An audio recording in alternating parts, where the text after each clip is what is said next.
A week or two ago, we asked for suggestions of subjects and personalities which we might discuss on this show. One little girl wrote in from Akron, Ohio, and she said, "I don't care what you talk about as long as you keep on talking." That can prove very dangerous because some years ago, on the way back from Europe, a steward came out on the deck of the ship one night and he said, "Are you the one who preached sermon at St. Patrick's Cathedral such and such a time?" "Yes." He said, "My, that was a wonderful sermon. Wonderful. I enjoyed every minute of that hour and a half." I said, "My good man, I never talked an hour and a half in my life." Well, he said, "It seemed that long to me." Well, tonight we're going to discuss a very remarkable man of literature. The man who foresaw communism and who understood it better than many who have lived through it. And his name, it has, we should mention, some alternate spellings. Fyodor Dostoevsky. Born in 1821 in Moscow. His father was a doctor in one of the poor hospitals of Moscow. Father was not very kind to the family, nor to the peasants when he bought a farm. The peasants later on killed him. But the son lived from 1821 to 1881. And in that relatively short span of life had three great creative moments. The first creative moment of Fyodor Dostoevsky was when he learned the meaning of freedom. Those were days when students were rather radical, and young Dostoevsky belonged to a radical group as he was studying engineering, though he always loved literature. And he was interested not in the German philosophers, as many were at the time, but in Rousseau, Saint-Simon, Fourier, and others. He wanted to establish some kind of a system where there would be no marriage, no private property, but some weird kind of socialism. And kings and czars were jittery in those days. In the year 1848, Louis Philippe was the last king of France. He lost his throne, and Nicholas I was afraid of losing his. So when he heard of this young group of revolutionists in St. Petersburg, he arrested them. 20 of them were thrown into the prison of Peter and Paul. Queer name for a prison, but so it was. And then after several months in jail, on the 22nd day of December, 1849, 20 youths were led up on a platform in Skomorsky Square of St. Petersburg. There were lines of 10. Dostoevsky was sixth in the second line. The sheriff mounted the platform. He walked to each of them. He gave the sentence of the court. Condemned to death. Condemned to death. Condemned to death. 20 men, 20 minutes to wait for death. Dostoevsky nudged someone alongside of him. There was a cart down below. 20 coffins in it, black cloth over the coffins. The temperature, 20 degrees below zero. They were stripped of all their clothing except a shirt. It was 7 o'clock in the morning. Dostoevsky looked up and the sun was just coming through the clouds. It began reflecting itself against the dome of a church. And he said, in 5 minutes I will be where the source of all that light is.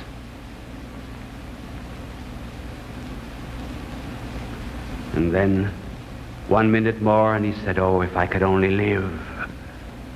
What an eternity of days would be mine, and how I would treasure each moment. And at that moment, a soldier came across the yard waving a white flag and announced that through the mercy of the Tsar, they would not be shot. But Dostoevsky was to be sentenced to 4 years imprisonment in Siberia. He breathed the air of freedom. He began to be a kind of an embodied spirit. His soul had come back into his body. Dante, because he wrote Inferno, has been described as the man who has been to hell. Dostoevsky was the man who looked death in the face and got back that elemental freedom, the freedom to live and move and have your being. He would understand freedom as well as any man in the world. That was his first creative moment. The second was when he learned the implications of that freedom. Christmas Eve of that year, he was put into a sleigh, driven out of St. Petersburg on a 3 weeks journey to Siberia. And as he left St. Petersburg, it was Christmas Eve. There was no room in the inn. You could see houses ablaze with lights, Christmas parties on the inside. So out to the stable of the world he goes, to Siberia. And what a place it was, as Dostoevsky describes it. He said, we were huddled in this barracks like herrings in a barrel. No room to turn around. Fleas and lice by the bushels. Temperature 30 and 40 degrees below zero. Ice 3 inches thick on the window pane. One stove in the center of a room never melted the ice in the room. A sheepskin to cover us, but it never covered our feet, and our feet froze. Filth on the floor, too cold to go outside to satisfy nature. Men would attempt to cross the floor and their chains would get caught in the chains of others and they would fall, crack their heads and curse. It was a veritable inferno of imprecation and curses and lecherous laughter. And out of it, later on, came the books describing what he had been through. Letters from the underworld and the house of the dead. Some of the most terrible pages of all literature. And what did he learn during this captivity in Siberia? He learned 3 lessons, and he puts them down in these books. And the first lesson that he learned was how evil men can be. He lived with characters and he saw guards that could not be divided as novelists divide their characters into good and bad. He said there are some people who will abuse freedom to a point of wishing only evil. They lose the distinction, he said, of right and wrong. And they do not deny God merely. He says they challenge God. They set themselves up as an absolute. He said, I found that while I was there, that man is open at 2 ends. First, he's open to the inspirations of grace. And then he said he's open to the devil himself. And some of these men, he said, wanted to do evil just for the sake of evil, even to make good evil. And as a result, he said, they became cruel. And I learned, he said, that it is possible for a man to become more cruel and bloodthirsty than any beast.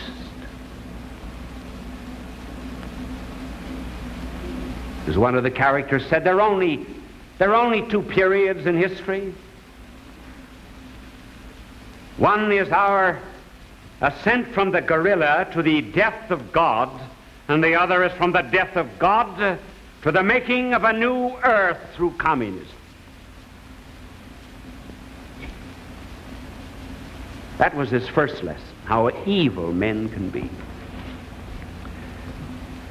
And the second lesson that he learned was about a social system that evil men can create. That social system that exists in the land where he lived. Churchill describes that land as the dividing of it as the Iron Curtain. That description would never satisfy Dostoevsky. Why? Why? Because the Iron Curtain is from our side, the comfortable side, the side of real freedom, looking up against something opaque. When you pass through Siberia and see evil such as Dostoevsky saw, that description would never fit it. And so in Letters from the Underworld, he describes the new race of men and what it means to live under this type of man. And he describes it as the mouse facing the wall.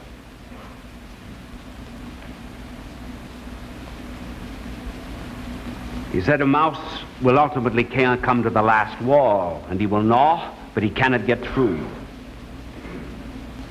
A bull in the face of a wall will respect it. He will not charge it. It's something sacred. But a mouse will gnaw and gnaw and gnaw and be frustrated because he cannot get through. What is the wall? The wall is the impossible.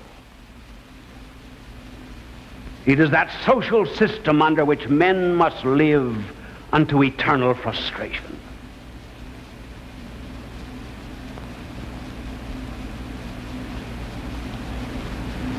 And the third lesson that he learned, he described it in these two books that I mentioned, was that the only alternative to this social system is Christ, in whom, as he rightly said, is God in the image of man. He said, I thank the Almighty that I have passed through Siberia, because I've learned now the essence of man. And I have also learned, he said, that it is only in Christ that I must repose.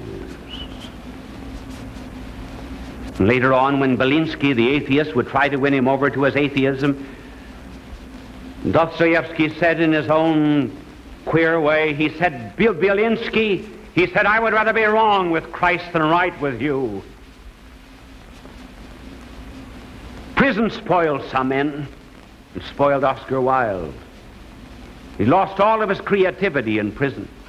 And he came out of prison. He wandered the streets of London under a diabolical pseudonym. He lost his power of writing because he'd been in prison, but not so Dostoevsky. He learned these great lessons. And Dostoevsky came out in order to come to the third moment of his life, the truly creative literary moment, in which he wrote some of the great pages of literature. For example, this is the man. Dostoevsky wrote in, first of all, the one that we will discuss first, Crime and Punishment, in 1866. The Possessed, 1872. We will not have time to discuss Brothers Karamazov, around 1879-80, before he died. In these works he describes communism that is to come. And he describes it Well, first of all, in Crime and Punishment, where one of the characters is Raskolnikov, the individual communist. Raskolnikov does not believe in a distinction between right and wrong, good and bad. But he's interested in the masses. He's concerned about the poor. He wants to build up a social system. He's concerned with the proletariat. And this new social system that loves the masses must be built up. But in order to build it up, says Raskolnikov, you have to have money. So he kills a poor old woman pawnbroker to get money to establish his socialistic state. And he argues, she was vermin anyway. You see the system? You kill one, you ate 1,000 of the masses. That's simple arithmetic. That's communism. No concern whatever for the individual person. All that matters is the party state, the totalitarian structure. And hence let individuals, wherever they be, in Poland, Hungary, Albania, anywhere else, let them be wiped out. All that matters is the regime that professes to love the poor and tramples on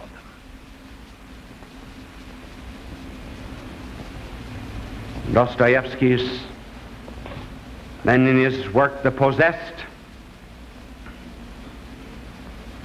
describes the state that has been set up by this philosophy. It's no longer concerned now with the individual communist. And Verhovinsky says the Russian Revolution will begin with an atheistic base. You see the characters of Dostoevsky, like Kirillov, Shigalov, Verhovinsky, father of other brothers Karamazov and others.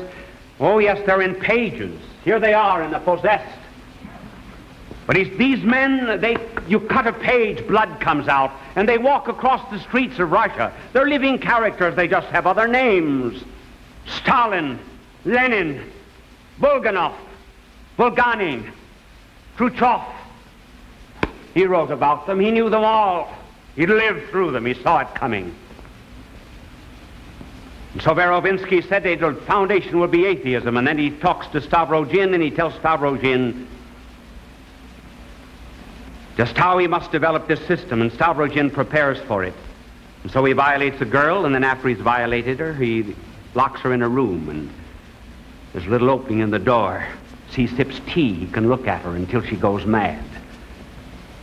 And he enjoys his tea, and finally she goes mad, and she hangs herself, and Stavrogin said, Now, I no longer know the distinction between right and wrong. Now I am ready to establish the system. And so the characters walk out on the pages of The Possessed. And would you not think that some of these, I'm reading from The Possessed, some of these pages were written by someone who had passed through the experiences in communism today in Russia. He suggests a system of spying. Every member of society spies on the others, and it is his duty to inform against them. All are slaves and equal in their slavery. See, equality, all comrades.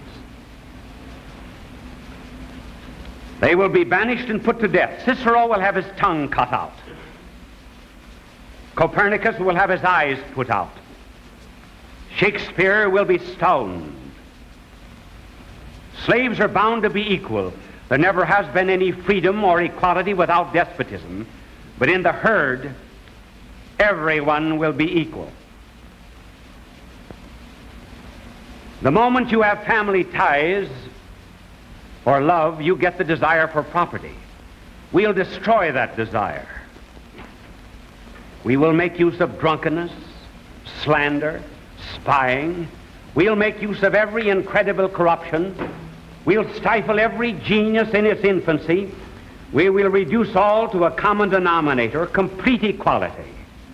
Only the necessary is the necessary. That's the motto of the whole world from now on. The world needs a shock, and that's for us, the dictators, to look after. Absolute submission. Absolute loss of individuality. But once in 30 years, the dictator will let them have a shock, and they will suddenly begin eating one another up, just as a precaution against boredom. And then, Dostoevsky, knowing that this philosophy that has no respect for persons, that speaks of the love of the masses, will be a menace to the world, tells how it will win over. Does not mention America. But how true he was writing too soon for us, perhaps. But he told how all the intelligentsia, the riffraff, the false liberals, all of the people, without a fine distinction of right and wrong, will follow after these individuals. And do you know, says the leader, that we are tremendously powerful already? Our party not only consists of those who commit murder and arson, fire off pistols in the traditional fashion, or bite colonels. They're only a hindrance. I reckon them all up. A teacher who laughs with children at their God is on our side. The lawyer who defends an educated murderer because he's more cultured than his victims and could not help murdering them to get money, he's one of us. The schoolboys who murder a peasant for the sake of sensation, they are ours. The juries who acquit every criminal, they are ours. The prosecutor who trembles at a trial for fear he should not seem advanced enough is ours. And among officials and intelligentsia and literary men, we have lots and lots of them, but they do not know it. And so we'll have a little fresh blood now and then, and we'll set legends going, and every scurvy group will be of use to us. I'll pick out some of you fellas that you'll be keen for shooting. Well, there's going to be an upheaval. There's going to be such an upset as the world has never seen before. Russia will be overwhelmed with darkness, and the whole earth will weep for its gods. In 1872,